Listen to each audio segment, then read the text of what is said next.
Shalom, selamat datang di channel Semak Batu Penjuru Singkawang di segmen Renungan Singkat. Oh ya, perkenalkan nama saya Antonius Lase sebagai host. Sebagai informasi di segmen ini, siswa-siswi Semak Batu Penjuru bergiliran membawa renungan singkat Alkitabiah sederhana. Nah, di sini sudah ada adik kita. Sebelumnya, yuk kita kenalan dulu. Halo. Hai. Gimana kabarnya? Luar biasa. Oh ya, namanya siapa? Perkenalkan, nama saya Tesalonika Givepoli. Kelas berapa? Kelas 11. Sudah siap? Siap dong. Oke, tanpa berlama-lama lagi, mari kita mendengarkan renungan singkat dari Tessa. Shalom, di sini saya akan membawakan renungan singkat yang bertema Anugerah Allah yang luar biasa. Namun alangkah baiknya kita akan memulaikan dengan doa. Mari kita berdoa. Bapa yang baik, terima kasih Tuhan. Pada hari ini kami akan mendengarkan renungan singkat dari hamba-Mu ya Tuhan. Biarlah Engkau mengurapi hamba-Mu supaya bisa berkata-kata dengan bijaksana ya Tuhan. Terima kasih, kami akan mendengarkan firman-Mu dalam nama Tuhan Yesus Kristus. Haleluya. Amin. Puji Tuhan. Di sini saya bersyukur buat kesempatan yang sudah diberikan kepada saya. Langsung saja kita buka Alkitab kita di dalam Yohanes pasal 19 ayat 1-7.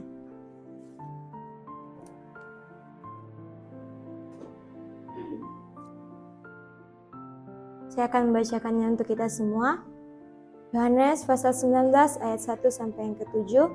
Lalu Pilatus mengambil Yesus dan menyuruh orang menyesah dia. Prajurit-prajurit menganyam sebuah mahkota duri dan menaruhnya di atas kepalanya. Mereka memakaikan dia jubah ungu dan sambil maju ke depan mereka berkata, "Salam, hai Raja Yahudi." Lalu mereka menampar mukanya. Pilatus keluar lagi dan berkata kepada mereka, "Lihatlah, aku membawa dia keluar kepada kamu, supaya kamu tahu bahwa aku tidak mendapati kesalahan apapun padanya." Lalu Yesus keluar bermahkota duri dan berjubah ungu. Maka kata Pilatus kepada mereka, "Lihatlah manusia itu." Ketika imam-imam kepala dan penjaga-penjaga itu melihat dia, berteriaklah mereka, "Salibkan dia, salibkan dia." Kata Pilatus kepada mereka, "Ambil dia dan salibkan dia, sebab aku tidak mendapati kesalahan apapun padanya." Jawab orang-orang Yahudi itu kepadanya, "Kami mempunyai hukum dan menurut hukum itu ia harus mati sebab ia menganggap dirinya sebagai anak Allah." Nah, Tuhan Yesus itu sudah rela mengorbankan dirinya, dia rela mati di kayu salib untuk menebus dosa-dosa kita manusia. Jadi sudah seharusnya kita mensyukuri apa yang sudah Tuhan berikan kepada kita. Karena anugerah Tuhan, sampai saat ini kita masih ada, itu karena kasih Tuhan, kita masih bisa hidup, kita masih bisa bernafas, kita masih bisa merasakan kasih Allah.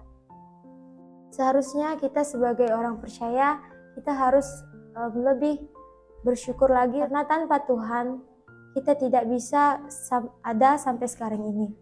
Di dalam Yohanes pasal 3 ayat 16, saya akan bacakannya untuk kita semua. Yohanes pasal 3 ayat 16. Karena begitu besar kasih Allah akan dunia ini, sehingga ia telah mengaruniakan anaknya yang tunggal, supaya setiap orang yang percaya kepadanya tidak binasa, melainkan beroleh hidup yang kekal. Karena kasih karunia Tuhan, ia sudah mengaruniakan anaknya yang tunggal untuk menebus dosa-dosa kita manusia. Betapa banyak pengorbanan yang sudah Tuhan berikan kepada kita, dengan kulitnya yang tercabik-cabik dan darahnya yang tercurah, ia telah menembus dosa kita, ia telah membebaskan kita. Apa sih Paskah itu? Paskah adalah suatu yang terlepas dari maut. Paskah bukan hanya berbicara tentang kematian saja, tapi Paskah juga berbicara tentang kebebasan. Kebebasan dari maut. Kita sudah bebas dari dosa-dosa lama kita, dan sekarang kita sudah hidup baru. Tuhan sudah menebus dosa kita. Karena pengorbanan Tuhan, kita masih ada sampai saat ini. Sungguh ajaib perbuatan yang Tuhan lakukan untuk kita. Jadi sudah sepantasnya kita mensyukuri apa yang sudah Tuhan berikan kepada kita. Di dalam Keluaran pasal 20 ayat yang ke-3, saya akan membacakannya untuk kita semua. Jangan ada padamu Allah lain di hadapanku, jangan membuat bagimu patung yang menyerupai apapun yang ada di langit di atas, atau yang ada di bumi di bawah, atau yang ada di dalam air di bawah bumi. Jangan sujud menyembah kepadanya atau beribadah kepadanya. Sebab aku, Tuhan Allahmu, adalah Allah yang cemburu, yang membalaskan kesalahan bapa kepada anaknya, kepada keturunan yang ketiga dan keempat dari orang-orang yang membenci aku. Tuhan Yesus adalah Allah yang cemburu. Jadi kita itu tidak boleh menduakan Tuhan. Tetap berpegang pada perintahnya, terus menyerahkan dirimu ke dalam tangan Tuhan, karena di dalam Tuhan kita pasti mendapatkan kemenangan. Di dalam Tuhan kita pasti akan aman-aman saja. Di dalam Tuhan pasti hidup kita tidak susah. Ya memang setiap kali kita mengikuti Tuhan itu tidak ada yang namanya baik-baik saja. Pasti banyak sekali percobaan, problema-problema yang dapat kita hadapi. Tetapi mari kita mau menyerahkan itu semua kepada Tuhan.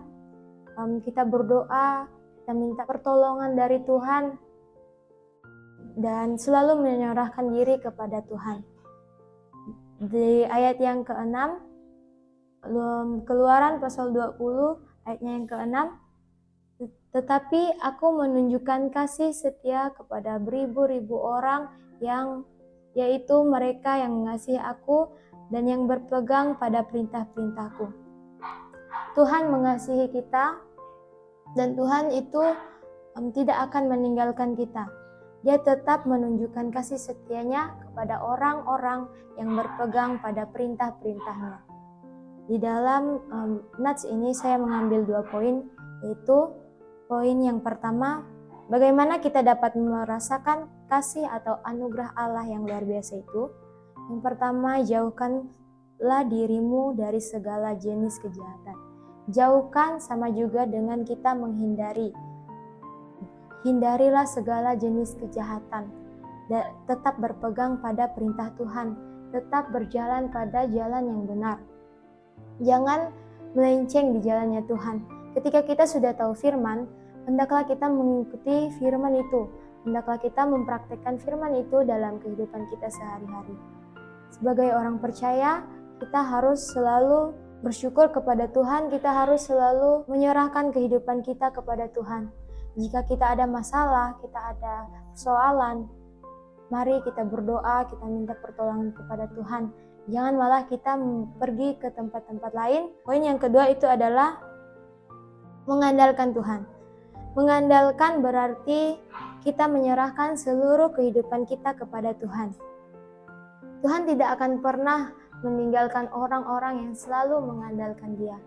Tuhan tidak akan pernah membiarkan anak-anaknya yang selalu berserah kepadanya. Jangan samakan diri kita dengan duniawi. Kebahagiaan yang sesungguhnya adalah kebahagiaan hidup bersama Allah, hidup di dalam Tuhan. Ketika kita sakit, ketika kita susah, jangan malah pergi ke Allah lain, Allah-Allah yang nabi-nabi palsu. Jangan sujud menyembah kepada berhala-berhala, karena itu adalah suatu yang tidak diinginkan Tuhan dari kehidupan kita. Tuhan itu mau kita selalu memuji Tuhan. Tuhan itu mau kita selalu bersyukur kepada Tuhan. Kita tidak bisa membalas kebaikan Tuhan dengan kita kembali mengorbankan diri kita, tetapi kita bisa dengan cara beribadah kepada Tuhan, berdoa serta bersyukur atas anugerah yang sudah Tuhan berikan kepada kita. Mari saya mengajak kita buka Alkitab di dalam Matius pasal 6 ayat 33. Saya akan membacakan untuk kita semua. Tetapi carilah dahulu kerajaan Allah dan kebenarannya, maka semuanya itu akan ditambahkan kepadamu. Artinya itu kita harus mengutamakan Tuhan. Harus selalu mendahulukan Tuhan. Jangan mendahulukan hal-hal yang tidak penting, yang hanya membuat kita senang sementara saja. Nah, di sini saya akan memberi pertanyaan. Apakah kita sudah menyerahkan hidup kita kepada Allah? Mari sama-sama kita mau belajar selalu mengandalkan Tuhan, selalu mengutamakan Tuhan. Jangan pernah mengecewakan hati Tuhan. Ketika kita punya salah kepada Tuhan, hendaklah kita minta ampun. Kita berdoa supaya Tuhan mengampuni kita. Saya mengambil kesimpulan yaitu hargailah anugerah yang sudah Tuhan berikan kepada kita, karena dosa kita sudah ditebus Allah oleh karena kematiannya di kayu salib. Paskah adalah suatu kebebasan di mana kita terlepas dari maut, terlepas dari dosa-dosa, dan cara untuk selalu hidup di jalannya Tuhan adalah: pertama, jauhkanlah dirimu dari segala jenis kejahatan, dan yang kedua, andalkan Tuhan dalam hidupmu. Amin. Firman Tuhan kita akhiri dengan doa. Mari kita berdoa.